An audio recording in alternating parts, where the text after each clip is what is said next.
जय हिंद दोस्तों। तो ब्लेंडर की क्लासेस में आपका स्वागत है।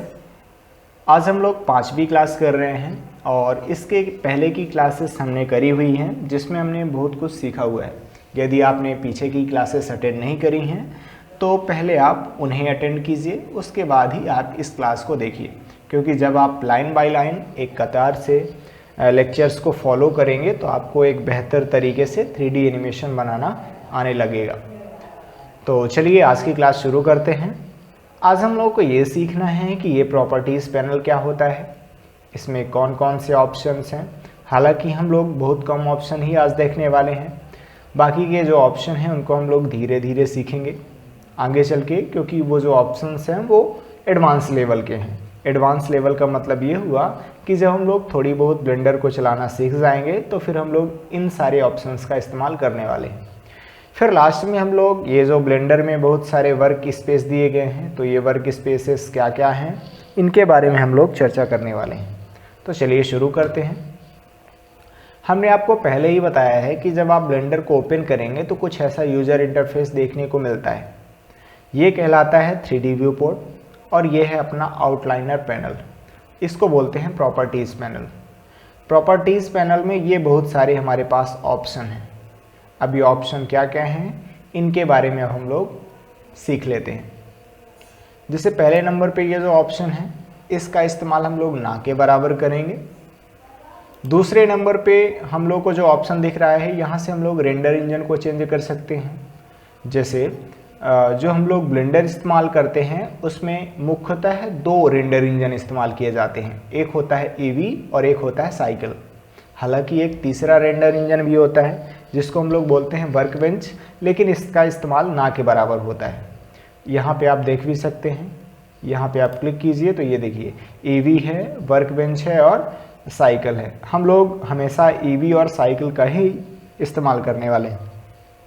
अब ये रेंडर इंजन क्या होते हैं ये हम लोग आगे चल के सीख जाएंगे धीरे धीरे। इसके अलावा भी बहुत सारे ऑप्शन हैं, इन सारे ऑप्शंस को हम लोग आगे चल के सीखेंगे। फिर उसके बाद दूसरे नंबर पे जो ऑप्शन है यहाँ से हम लोग वीडियो का रेजोल्यूशन बदल सकते हैं। जैसे अगर मैं YouTube के लिए वीडियो बना रहा हूँ तो अगर आप जानते हो तो YouTube की जो वीडियोज़ होती हैं वो 16:9 की रेशियो में रहते हैं। तो अगर मुझे YouTube के लिए वीडियो बनाना है तो मैं रेजोल्यूशन को इतना ही रहने दूंगा 1920 और 1080 में। लेकिन अगर मैं इंस्टाग्राम के लिए वीडियो बना रहा हूँ या फिर फेसबुक के लिए वीडियो बना रहा हूँ तो फिर मैं रेजोल्यूशन को 1080 में ही रहने दूंगा, क्योंकि इंस्टाग्राम के लिए जो वीडियो बनाई जाती हैं वो स्क्वायर के शेप में होती हैं, यानी जितनी उनकी लंबाई होती है ठीक उतनी ही उनकी चौड़ाई होती है। फिर हम लोग यहाँ पे फ्रेम रेट देख सकते हैं। अब ये फ्रेम रेट क्या होता है, तो फ्रेम रेट आप ऐसे समझिए कि जब भी आप कोई भी वीडियो देखते हैं तो वो वास्तव में वीडियो नहीं होती है, बल्कि बहुत सारी फ़ोटो उस स्क्रीन पे लगातार कंटिन्यू गुजारी जाती हैं। तो फिर आपको ऐसा लगता है कि उस स्क्रीन पे वीडियो चल रही है, जबकि वास्तव में ऐसा नहीं होता है। बहुत सारी अगर लगातार फ़ोटो आपकी आँखों के सामने से गुजरेंगी तो आपको ऐसा लगेगा कि वो वीडियो है, लेकिन वास्तव में ऐसा नहीं होता। अब समझते हैं कि फ्रेम रेट क्या होता है। फ्रेम रेट का मतलब ये हुआ कि हर एक सेकंड में उस स्क्रीन में कितनी फ़ोटो प्ले की जाएंगी। अगर मैं हर एक सेकंड में 24 फ़ोटो आपके आंखों के सामने से गुजारता हूँ तो फिर मैं ये बोलूँगा कि वो जो वीडियो है वो 24 फ्रेम रेट की है। इसी प्रकार से मैं जितना चाहूँ उतना फ्रेम रेट बना सकता हूँ। अब ये फ्रेम स्टार्ट, फ्रेम एंड, ये सारे ऑप्शन हम लोग आगे चल के सीखने वाले हैं। ये जो ऑप्शन है ये फाइल को सेव करने का है। जब हम लोग यहाँ पे 3D एनिमेशन वीडियो ही बना लेंगे या फिर हम लोग फ़ोटो ही बना लेंगे तो इसको हम लोग यहाँ से एक्सपोर्ट करके अपने फाइल में लेके जाएंगे। तो फाइल में कैसे जाएगी, किस फॉर्म में हम लोग इंपोर्ट करेंगे, वो सब कुछ यहाँ पे रहता है। फिर ये जो ऑप्शन है इसका इस्तेमाल हम लोग आगे चल के सीखने वाले हैं। ये होता है सीन प्रॉपर्टी का। यहाँ से हम लोग ये देख सकते हैं कि कौन सा कैमरा अभी एक्टिव है, कौन सा कैमरा एक्टिव नहीं है। जैसे ये कैमरा है ना, तो ये कैमरा फ़ोटो खींचेगा। इसी प्रकार से जब हम लोग बड़े सीन पे काम करते हैं तो कई कैमरे आते हैं। कौन सा कैमरा कब एक्टिव है, वो सब कुछ यहीं से हम लोग देखते हैं। फिर ग्रेविटी हम लोग जो जैसे नॉर्मल ग्रेविटी होती है उसी तरीके से यहाँ पे हम लोग ग्रेविटी को ऑन ऑफ कर सकते हैं, और भी बहुत सारी चीज़ें हैं। फिर उसके बाद ये है वर्ड प्रॉपर्टीज़ वाला ऑप्शन। यहाँ से हम लोग संसार का, वर्ड मतलब होता है संसार, यानी कि इसके चारों ओर जो भी है संसार जिसको हम लोग बोल सकते हैं, उसका हम लोग कलर चेंज कर सकते हैं, स्ट्रेंथ वगैरह चेंज कर सकते हैं, और भी बहुत सारे ऑप्शन हैं। ये होता है हमारे पास कलेक्शन का ऑप्शन।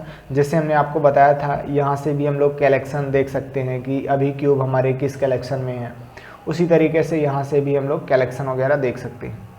फिर ये होता है ऑब्जेक्ट प्रॉपर्टीज़ वाला हिस्सा।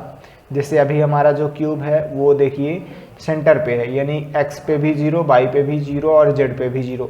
लेकिन अगर मैं यहाँ पे एक्स की बजाय यहाँ पे बढ़ा के इसको कर देता हूँ, क्या मान लीजिए इसको मैं यहाँ पे लेफ़्ट क्लिक करता हूँ और माउस को ड्रैग करता हूँ, तो ये देखिए जैसे ही मैं यहाँ पे लिख रहा हूँ कुछ भी, इधर साइड ड्रैग कर रहा हूँ, ये अब जो हमारा क्यूब है वो एक्स एक्सिस पे कहाँ पे आ गया है, ये 4.8 मीटर आगे आ चुका है। इसी प्रकार से हम लोग रोटेट करना चाहें तो यहाँ से रोटेट भी कर सकते हैं। जैसे मान लीजिए कि बाई एक्सिस के अबाउट मैं रोटेट किए देता हूँ इसको थोड़ा सा, तो लेफ़्ट क्लिक प्रेस करके रखेंगे और इसको थोड़ा सा ड्रैग करेंगे, तो ये देखिए हमारा जो क्यूब है ये घूम रहा है। तो कुछ ऐसे हम लोग यहाँ से ऑब्जेक्ट की प्रॉपर्टीज़ भी चेंज कर सकते हैं कि कहाँ पे हमको लेके जाना है, कितना स्केल करना है, स्केल भी हम लोग कर सकते हैं। जैसे मान लीजिए मैं जेड एक्सिस के अबाउट इसको स्केल करना चाह रहा हूँ, तो ये देखिए ये स्केल हो रहा है। तो कुछ इस तरीके से हम लोग इसको स्केल कर सकते हैं। और भी बहुत सारे ऑप्शन हैं, इनको हम लोग आगे चल के देखेंगे। फिर ये होता है मॉडिफायर सेक्शन। यहाँ पे बहुत सारे मॉडिफायर होते हैं और इनका इस्तेमाल हम लोग काफ़ी ज़्यादा करने वाले हैं, तो जब हम लोग इनका इस्तेमाल करेंगे तभी इनकी चर्चा की जाएगी। ये होता है अपने पास पार्टिकल प्रॉपर्टीज़ का ऑप्शन। पार्टिकल प्रॉपर्टीज़ में दो ऑप्शन होते हैं हमारे पास, एक होता है एमिटर का और एक होता है हेयर का। हेयर मतलब होता है बाल, यानी कि हम लोग इसके सतह पर बाल उगा सकते हैं। या फिर एमिटर मतलब होता है कि इससे कुछ ना कुछ बाहर निकले, कई बार छोटे छोटे कण बाहर निकलते हैं, या फिर हम लोग जो भी बाहर इससे निकालना चाहते हैं वो भी निकाल सकते हैं।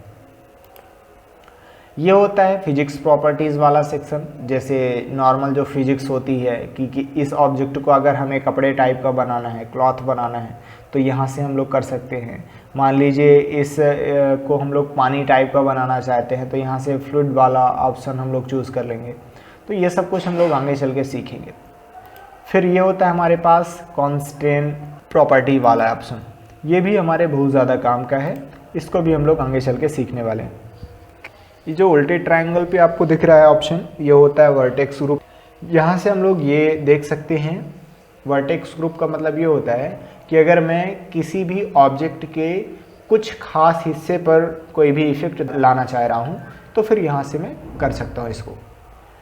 यहाँ से हम लोग किसी भी ऑब्जेक्ट को कलर कर सकते हैं। जैसे अभी इसका बेस कलर क्या है, वाइट है, लेकिन अगर मैं यहाँ पे लेफ़्ट क्लिक करूँ और इसको खींच के मैं इधर साइड लेके आऊँ, तो ये जो क्यूब है वो नीले कलर का हो गया है, लेकिन हमें अभी दिख नहीं रहा है। उसका रीज़न ये है कि अभी हम लोग सॉलिड मोड में हैं। अगर मैं यहाँ पे जाके लेफ़्ट क्लिक कर दूंगा तो अब मुझे इसका कलर दिखने लगेगा। क्यों? क्योंकि अब हम लोग शेडिंग मोड में आ गए हैं। तो जितना भर आप कलर वगैरह करेंगे किसी भी ऑब्जेक्ट का, तो वो हमेशा शेडिंग मोड में ही दिखेगा। तो कुछ इस तरीके से हम लोग किसी भी ऑब्जेक्ट का कलर चेंज कर सकते हैं। यहाँ पे हमारे पास और भी बहुत सारे ऑप्शन हैं। अगर मैं इसको मेटल जैसे बनाना चाहता हूँ, तो यहाँ पे इसको लेफ़्ट क्लिक करके इसको ड्रैग कर देंगे, तो ये देखिए मेटल टाइप का दिखने लगेगा।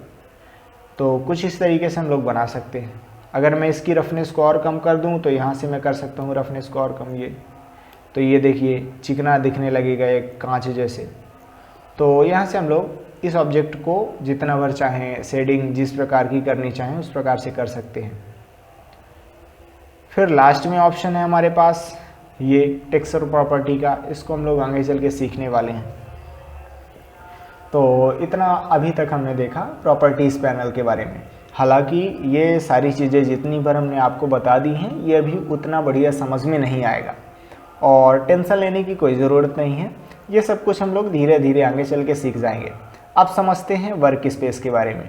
इससे पहले हम लोग फाइल पे चले जाते हैं, न्यू पे चले जाते हैं और जनरल पे जाके डोंट सेव पर क्लिक कर देते हैं, तो हम लोग फिर से नई फाइल पे आ गए। अब समझते हैं ये वर्क स्पेस क्या होते हैं। ब्लेंडर सॉफ्टवेयर ने हम लोगों को काम करने के लिए बहुत सारे वर्क स्पेस दिए हैं। जब भी हम लोग ब्लेंडर को ओपन करते हैं तो हम लोग लेआउट में पहुंचते हैं। हमेशा डिफ़ॉल्ट सेटिंग है लेआउट। जब भी आप भी ब्लेंडर ओपन करेंगे तो आपको लेआउट खुला मिलेगा। ये होता है मॉडलिंग के लिए। इसमें हम लोग किसी भी ऑब्जेक्ट पे काफ़ी ज़्यादा बदलाव कर सकते हैं। यहाँ पे आप अच्छे से ध्यान से देखिए कि अभी क्यूब आपको कुछ दूसरे तरीके से नज़र आ रहा है और जब आप लेआउट में चले जाएंगे तो कुछ दूसरे तरीके से नज़र आएगा। अब मॉडलिंग पे जाने पे ये दूसरे तरीके से क्यों नज़र आता है, ये हम लोग आगे चल के सीख जाएंगे। हमको जब आगे चल के सीखने को मिलेगा तो हम लोग ये पाएंगे कि जब हम लोग लेआउट में रहते हैं तो ये जो ऑब्जेक्ट है ये अभी है ऑब्जेक्ट मोड में, लेकिन जब हम लोग मॉडलिंग में चले जाते हैं तो ये जो ऑब्जेक्ट है वो आ गया है एडिट मोड में। अब हालांकि एडिट मोड के बारे में अभी आपको पता नहीं है, तो अगर आपको पता होता तो पता चल जाता आपको कि एडिट मोड में है इसलिए ऐसा हुआ है। खैर, फिर हम लोग स्कल्पटिंग की भी बात करेंगे। ये तीसरे नंबर पे आता है स्कल्पटिंग। अब ये क्या होता है, तो जैसे हम लोग बचपन में कई बार मिट्टी की मूर्तियाँ वगैरह बनाते हैं, उसी प्रकार से ब्लेंडर के अंदर भी हम लोग मूर्तियाँ वगैरह बना सकते हैं। किसी भी ऑब्जेक्ट पे गड्ढा कर सकते हैं। जैसे मान लीजिए यहाँ पे हमें गड्ढा वगैरह करना है तो हम लोग कर सकते हैं आसानी से। फिर यूवी एडिटिंग, फिर टेक्सचर पेंट, इसमें भी हम लोग कलर ही किया करते हैं, लेकिन इस बार हम लोग दूसरे तरीके से कलर करते हैं। शेडिंग, शेडिंग से हम लोग काफ़ी ज़्यादा किसी भी ऑब्जेक्ट में बेहतरीन ढंग से कलर कर सकते हैं। यूवी अनरैपिंग में होता क्या है कि हम लोग किसी भी ऑब्जेक्ट की सतह को फैला देते हैं, यानी काट छांट के उसको सतह के रूप में कन्वर्ट कर देते हैं, फिर उसके बाद हम लोग कलर करते हैं, है ना। अब जब इनके बारे में आपको डिटेल से पता हो तो कुछ आपको समझ में आए। खैर, क्लासेस को देखते रहिए, आपको धीरे धीरे आगे चल के समझ में आएगा। फिर जब आप ब्लेंडर को काफ़ी हद तक सीख चुके होंगे तो अगर आप इस क्लास को रिवाइज करेंगे तो आपको पूरा समझ में आ जाएगा। फिर एनिमेशन वर्क स्पेस है ये। यहाँ पे हम लोग किसी भी ऑब्जेक्ट को एनिमेट करेंगे।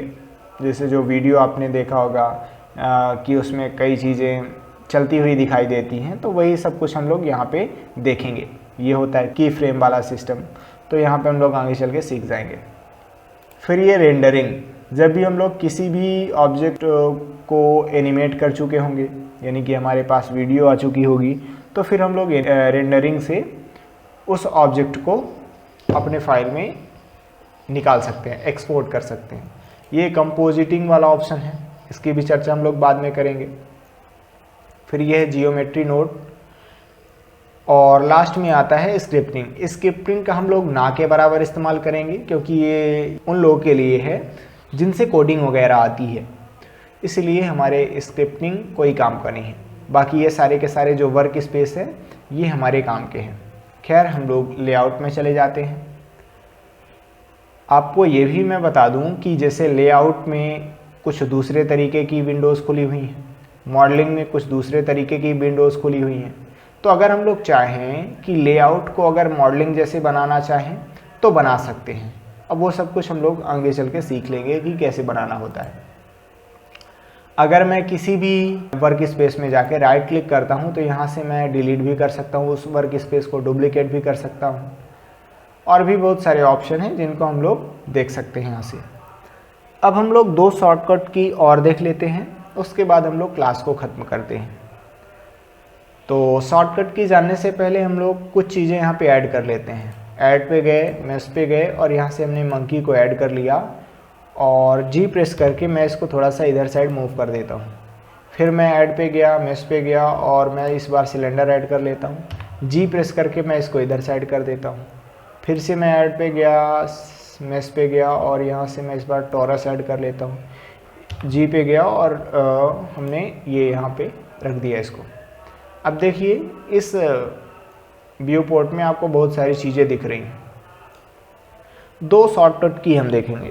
कई बार ये होता है कि हम लोग मंकी पे काम करना चाह रहे हैं, और हम ये चाहते हैं कि मंकी बस हमको दिखे, तो वो कहला जाता है आइसोलेशन मोड।